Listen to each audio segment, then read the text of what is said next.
Hi guys! Welcome back again to our channel at Team Genoveas Vlog. So for today's video, samahan nyo ako. Nagluluto ako ng french fries and popcorn kasi may bisita ulit si Christoph, mga friends niya. So ayan, gumagawa ako ng popcorn and then I'm going to add some popcorn seasonings. White cheddar. So this is very child-friendly food. So it's been a while na nakapag-vlog ako pero sobrang busy ko kasi sa bahay guys. So, ayan. Since tatlo sila, medyo dadagdagan lang natin para hindi naman sila mabitin sa merienda. So, ayan. Dito lang ako sa bahay and then I'm preparing their food para at least mag-enjoy yung mga visitors ni Christoph at the same time, ma-feel at home sila. So, ayan. Malapit na maluto tong french fries na niluluto ko and then I'm going to serve this. So, ayan. So, I think last batch na to ng fries. And then, I'm going to add some salt para may lasa. Para hindi naman matabang yung kanilang fries. So, I think this is enough for them. So, tara, ilagay na natin to sa dining table. Pero, ilagay ko muna tong popcorn dito sa serving bowl para at least easy to pick. So, ayan. So, hopefully magustuhan to ng mga bata para at least hindi sila magutom while they're playing together. So, classmates sila ni Christoph. They are all 5th grader here in Brookwood Forest. So, ayan. Sana magustuhan nila yung kanilang snacks.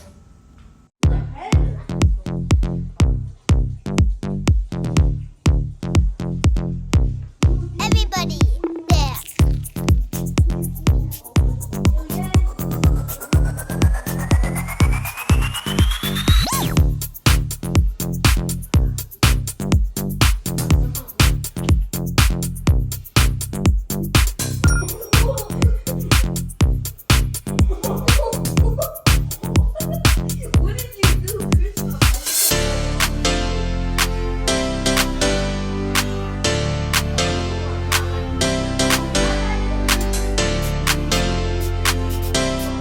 Today's video, hindi ako nakakapag-vlog kasi sobrang busy ko dito sa bahay and wala na akong ma-content, honestly.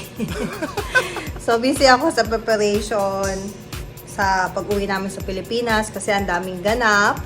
And then, this past few days, nag-training ako ng trauma nursing core course for 2 days and then may examination pa. So, ayan, finally, nagkaroon na tayo ng free time na makapag-vlog. Today is Tuesday. So, duty na ako tonight. Galing akong off. So, for those off ko, hindi ako nakapag-vlog. Basta ang dami ko inaasikaso kasi uwi kami sa Pilipinas, guys. So, sobrang ang daming plano ngayong vacation. Unlike last na uwi namin. So, for today's video, ayan, morning routine lang as usual. Morning, Papa. Patayin ko na to, ha? Nagluto si Toto ng breakfast. So, maingay. Yan. So, nagluto si Papa ng breakfast namin for today.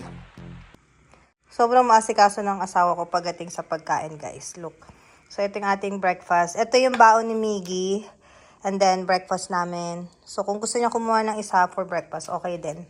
So, ganito lagi si Toto. Ayan. Ako, tinimplahan ko siyang kape. Dito sa tumbler. And then, gumawa ko ng avocado. So, ganito lang yung routine ko namin tuwing umaga. And then, egg. Ham and egg. So, ayan. Ayan. Ito yung training ko last time. 2 days to guys eh. Sobrang busy. So, ayan. Finally. Tapos ko na. Ano to guys eh, dito sa United States, may pa-training sila. So ito, kung kukunin mo tong trauma nursing core course outside sa facility nyo, I think magbabayad ka ng $300 for the training course only. So sila, sineshoulder nila yung mga expenses para matrain yung mga trauma nurses nila. Pero limited slot lang, kaya dapat mag-register ka agad. So ayan. So busy-busy mga nakaraang araw. So, ayan guys, as usual, ilalabas natin si Pilot, and then si Conan yung gagamitin ni Papa. So, everyday routine, a day in our life vlog. So, So, lalabas natin si Pilot. Sobrang bango ni Pilot, guys. May bago pa talaga. So, ayan. Ito yung sasakyan na gamit namin usually ni Miggy pagpapasok siya sa school. Tapos si Conan, since malayo kasi yung school ni Toto, 30 minutes drive, si Conan yung ginagamit niya. Kasi mas fuel, siya, saver. Economy fuel saver siya. Kasi ito malaki yung makina niya. Ayan.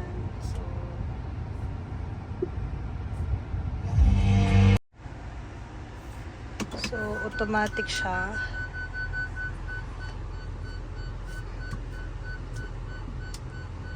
Yun si Papa.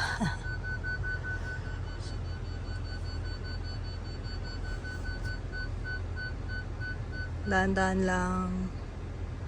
Baka masagi. Ayan, late na si Toto. Tapos mag-hazard tayo. So, ganito yung routine namin.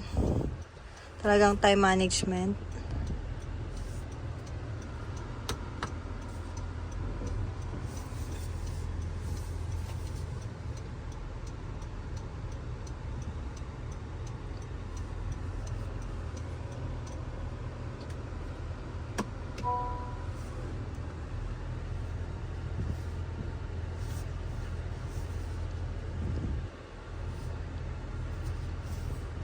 So, dito lang tayo. Kasi lalabas si Pilot. Ay, si Conan. Ayan, tapos park. So, very simple lang tong sasakyan natin, guys. Automatic kasi siya. So, power steering pa siya. So, pindutin mo lang drive, neutral, reverse, park, and then brake.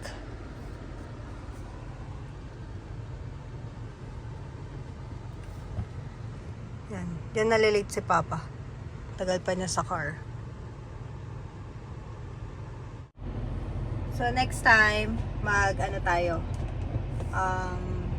Car tour. Kasi hindi pa natin ito na-vlog. Itong sasakyan natin, kung anong features. Itong sasakyan namin, guys, is Pilot 2024. So, latest siya ng Pilot. Honda Pilot. 8-seaters SUV. Pero dito, guys, kung makikita nyo, wala siyang middle seat. Kasi detachable yung middle seat niya. Ayan, 8-seater to. For family talaga SUV. Eh, makikita nyo yung interior. Ay, may umihil.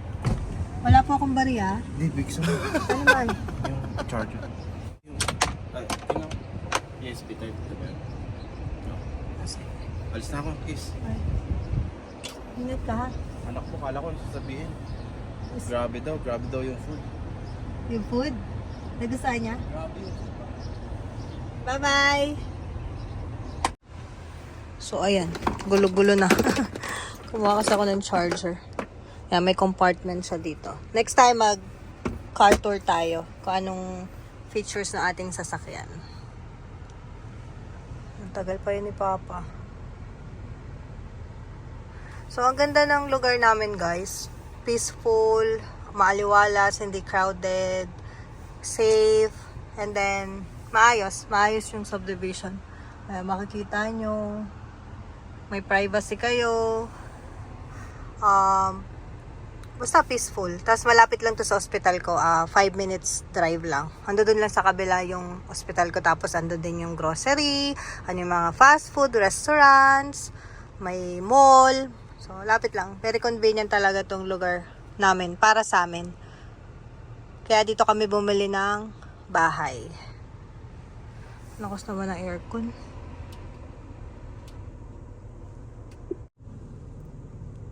Naku, 10 years bago naman to umalis si Papa. Na oras na.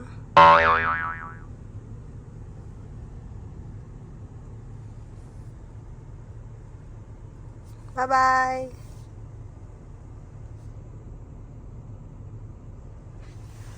So, nasa tayo? Nasa tayo kasi si Toto. Pasok na yan.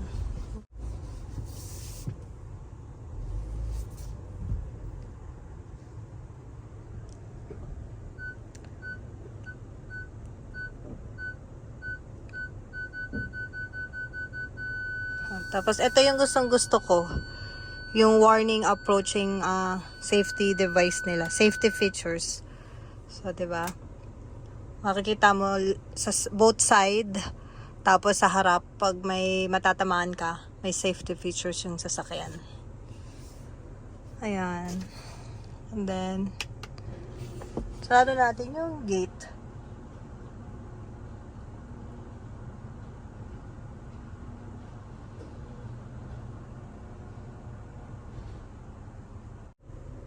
Tapos yung engine niya, guys, push button lang siya. So, pag stop mo yung makina, press mo lang yung button, and then pag start mo, press lang. Wala na siyang key.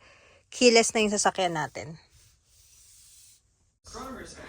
So, ayan guys, every morning, kapag galing akong day off, sabay kami talaga ni Miggy nagbe-breakfast. Si Toto nasa school na rin kasi. So, ayan, bonding moment namin to every morning. So, since completed na natin yung 2 days training course ng Trauma Nursing Core Course, so kailangan natin mag-comply para sa course exam, which is valid pa to. I mean, allowed ka pa mag-take ng exam until May 3rd. So, ayan, 50 items siya. So, we need to pass this test for us to get the certificate for the Trauma Nursing Core Course. So, ayan guys. So, kailangan ko itong tapusin today bago mag-duty mamaya. And this is the last question over 50 items. So, I'm going to submit this. So, kailangan ko makapasa. They are requiring us at least 80% ng grade nyo for us to be able to pass this course.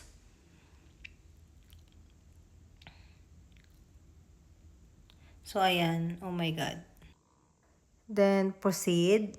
So, meron ditong instruction or explanation na a score of 80% or higher is required to pass the TNCC exam.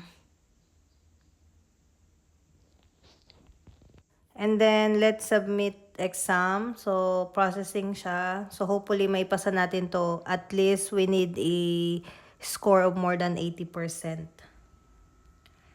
Yay! So, finally, guys, ayan, 82% yung nakuha nating score. So, 41 out of 50. And of course, makukuha na natin yung ating certificate of completion for Trauma Nursing Core Course under Emergency Nurses Association here in United States. So, ayan guys, mag-end na rin ako ng vlog. Until next vlog, thank you for watching!